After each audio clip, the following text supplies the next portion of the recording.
Welcome to the Women Leaders Association podcast, where we believe we go further, faster, and have more fun when we go together. Be sure to tune in each week to hear an empowering message from the world's top women executives, trailblazers, entrepreneurs, and all-around fierce female leaders.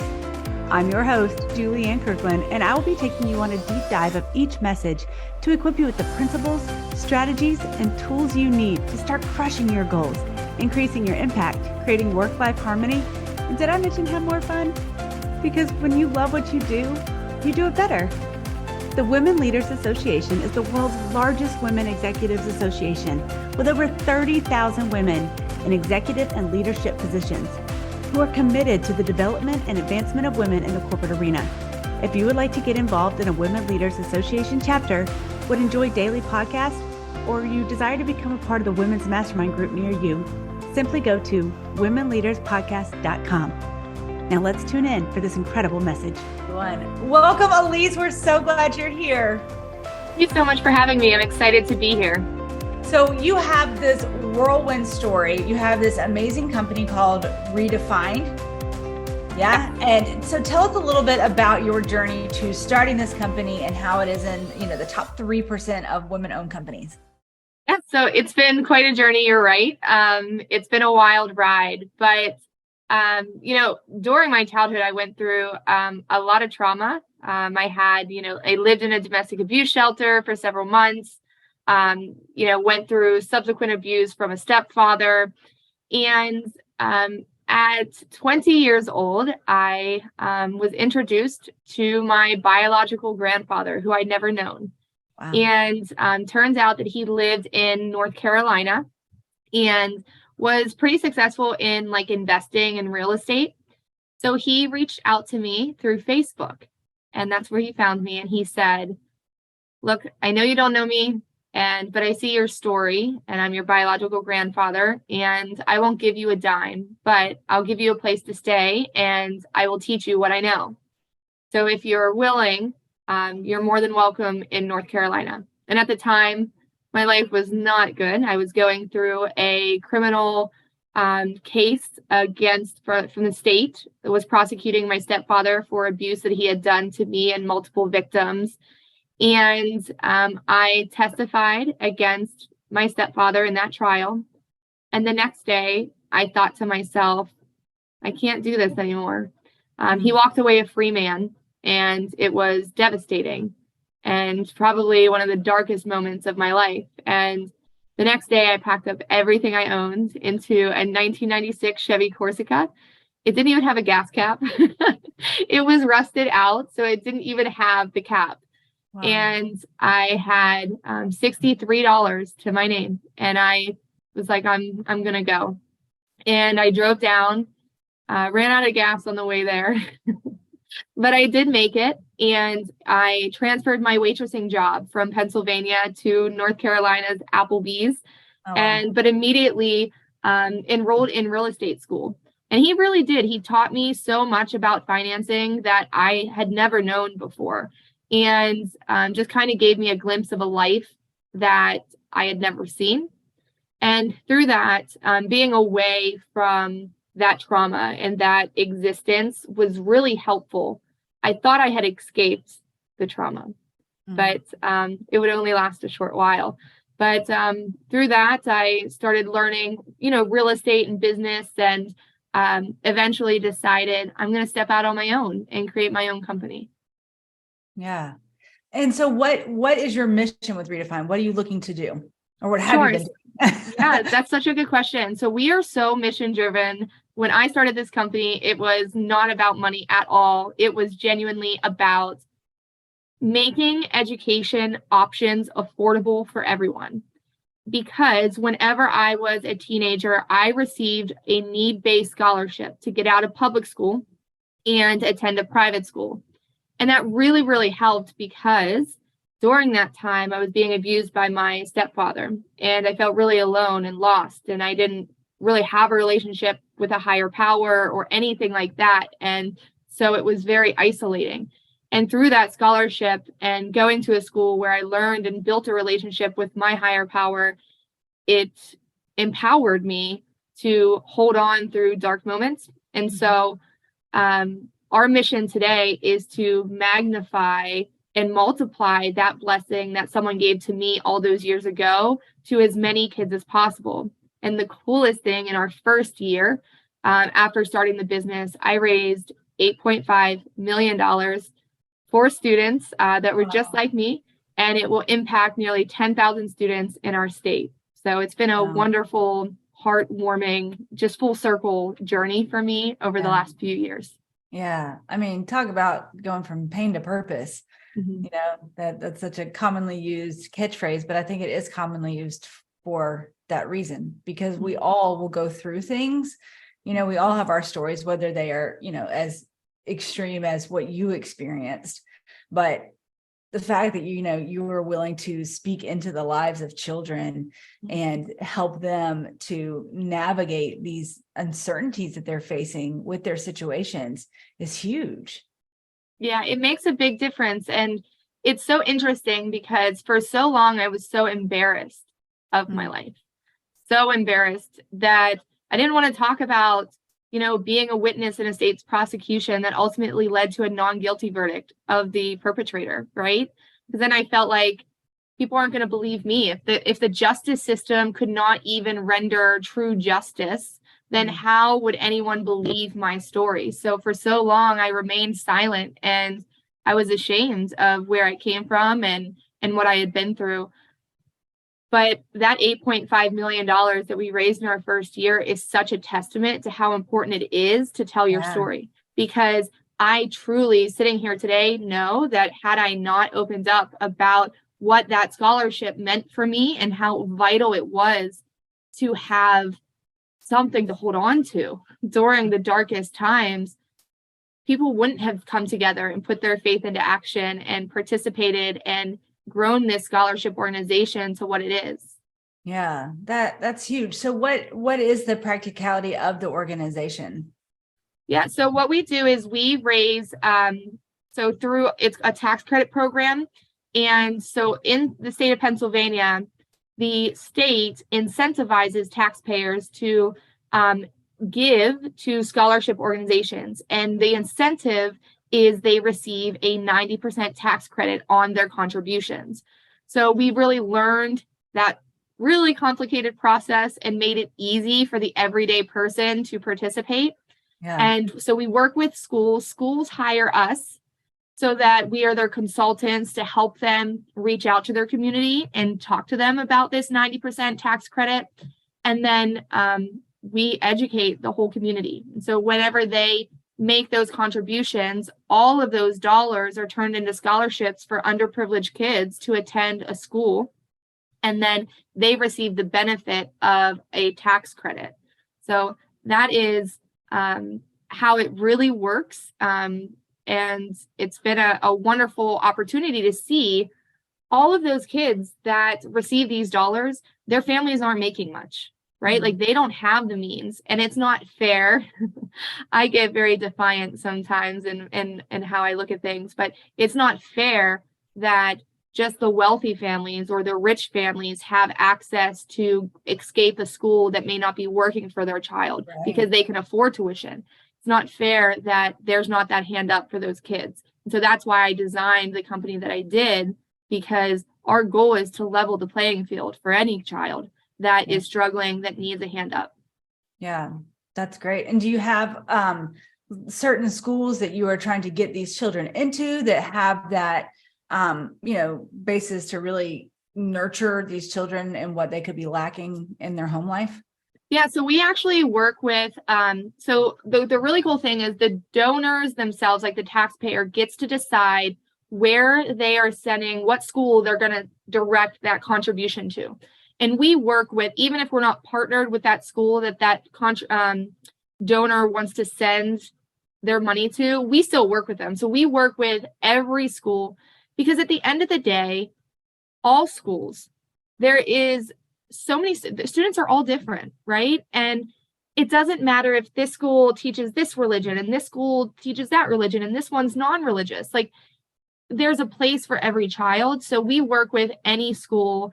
And for us, the most important thing is that child getting into a different structure that will work for them, where they will realize their full potential. Yeah.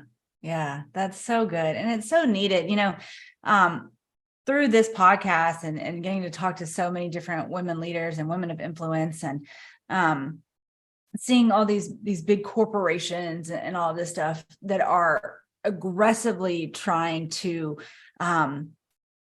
create an environment of inclusivity and diversity.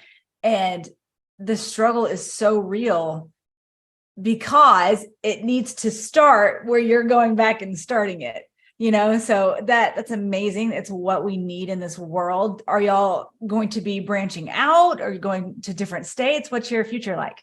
Yeah, so that's really such a good question. We actually entered Georgia in I'm in Georgia. yeah, Q4. So we're in Savannah, and so we work with a school down there, and there's about 13 to 14 different states that offer this type of incentive to their state taxpayers. So we are exploring those options. We've been asked by multiple states to try to get in there and try to make the playing field more equitable. Because when there is not a company like us in a state that's offering these types of incentives, what happens oftentimes is those big private schools that have $1 million of budgets, right? Like they don't really need the money, but they have the big donors. So they end up receiving all of these incentives. So we really look forward to making all the states that have this program more equitable in the future. So we are creating a plan to do that. That's awesome. Congratulations to you. Thank you have a book coming out soon. Yes. Okay. Talk about that a little bit. Oh, it's so exciting. It's been a dream of mine for so long. I had a teacher at my last public school that I went to, and when I wanted to apply for college, she asked me what I wanted to be, and I said a journalist, and she laughed at me. Oh. And it just feels so good. So good to be writing this book, and we are halfway through it, and it's called The Anger She Keeps, a true story of rage and redemption. And the reason why it's called The Anger She Keeps is because so oftentimes we as women are told that anger is something that we should get rid of, right? That it's bad, that it's shameful, that no one likes or loves an angry woman, right? But what I've realized in my life is that for so long, I was so angry, rightfully angry, right? I had rightful anger in my heart and my soul, and it burned so bright, that every therapist that I went to that said, you need to not be angry, didn't realize the true fuel that I was holding in my soul, that there was no amount of water and no amount of work that I could do to extinguish it. Right. So the whole book is about taking that anger, when that anger is burning so deeply that you don't just get rid of it. Right. You harness it. Yeah. And you turn that and use it as fuel to change the world. And so that's what my book is about. And it's just a really cool indictment, I guess, of our society and how we treat women to just ignore our anger and make us feel shame. And if we would just empower women to feel that anger, but do something with it, make actions out of it, we would change the world.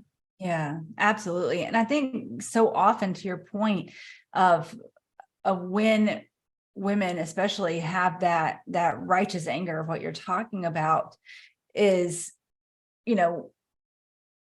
they turn it into more self-hatred, self-loathing, self-destruction, because that energy doesn't just disappear. Like, you can't just be like, get rid of it. Okay, done. Yes. Right. And so they're still using that energy. And what you're talking about is, again, transmuting that energy into a purpose that can help others. And like, that is what catches fire and starts to grow in a community.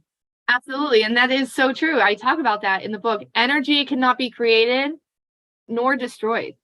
So why are we, as a therapy organization across the nation, trying to convince people that you need to forgive and you need to, get rid of the anger and just be happy, right? It's not about that. It's genuinely not. And I think for so many women, especially like me, that have just been through trauma after trauma after trauma, to just say to let it go is such a disservice, because it's taking those women that it's burning so bright and making them feel shame. And if we could encourage all of those women that feel that, there is power in it, because I know no one will stop my mission, because it is part of who I am, and I won't stop until every child has the opportunity that I had, because it changes the world. So I just, I'm excited for the book. It's been a wild process, and it's changed my perspective on like my entire childhood writing it, which is wild. Yeah, absolutely. And again, back to that purpose that came from all that, when you are experiencing it, I don't know, I wasn't there, but from my own stuff, when you're in it, it's really hard to see out of it. It's really hard to see, especially if you have that person on the soapbox, like, you'll use this one day, you're like, shut up. Yes. And so the fact that, again, you're reaching these children, that this type of thing could be happening too, in such a way that it's not, hey, you need to be doing it this way. You need to be doing it this way, and really starting to guide them and love them through it and show them, hey, you know what? I'm here with you. Let's get you to a place that's really going to support and nourish you to where you can, grow out of it and become bigger and use it to fuel your passion and your purpose. And the other part of our company, was always a dream of mine. We created what's called the Triumph Over Tragedy Scholarship Award, which is a separate scholarship that specifically goes to children that have lived like a similar life to me, or someone that's had that same vein of trauma throughout their life, that they just need a hand up, right? It may not be that their family is, financially disadvantaged, but they've been through loss and trauma one after another, and they just need someone to hold on to and say, follow me, let me guide you, right? And so that scholarship organization, that scholarship award has been such a blessing, and I just want to grow that as much as I can, because that's the true impact, is seeing these kids that really were so much like me, where I didn't feel like I had love at home. And then I got to a place where I was loved, and it was weird, but it felt cool, to have that moment in my life. And I just want to be that for as many kids as possible, because it made such a difference in my life. Yeah, absolutely. That's just amazing. And I'm so grateful that you are starting to expand and grow and to come into more cities and states. And how can people listening that are all over, the nation, all over the world, but all over this nation specifically, how can they contribute? How can they, if they're like, yes, Alyse, if they want to be a part of this mission or contribute to this mission, how can they get in touch with you and to do that?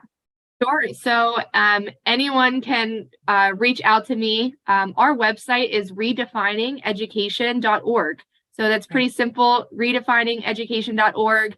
And then, reach out to me, call me at my office. I'm always available. I'm always looking for people that just really want to make a difference. And especially when it comes to business owners that pay state taxes, like those quarterly payments. Yeah. It is such a no-brainer for these businesses to participate, because they can just suspend their quarterly estimated payments often through this one loophole called Safe Harbor, and then write that entire contribution to the scholarship organization, but still get credit as if they paid their state taxes. So it's like a win-win, because they get to invest these dollars that otherwise would be going to the state capitol. They get to invest them right here with local students. Yeah. So I'm always willing and excited to talk to anyone that wants to get behind this idea. Yeah, that's awesome. And we will be sure to include all those links in the show notes, so that it'll be easy clicking for all of you that are listening. Alyse, what is one last piece of advice as we wrap up today that you would give perhaps to the high schooler that could be listening, or the 20-something that's listening, or, the more seasoned woman who is still dealing with a level of trauma and just feeling that alone? And I know I'm a leader. I know I have this within me. What would be that piece of advice that you would give to her to kind of start to harness that energy that she has? Well, in my experience, I would say stop gaslighting your own self. Because oftentimes we've been told by others that we aren't good enough, or been made to feel like we're not good enough. But inside, like your gut and your intuition knows you're meant for something greater. And when you feel that, don't gaslight your own self. Yeah. Right. And it is so hard. And everyone's like, people make it seem so easy, like, oh, just make the decision. I know it's not that hard. Trust me. Just do this. Yes.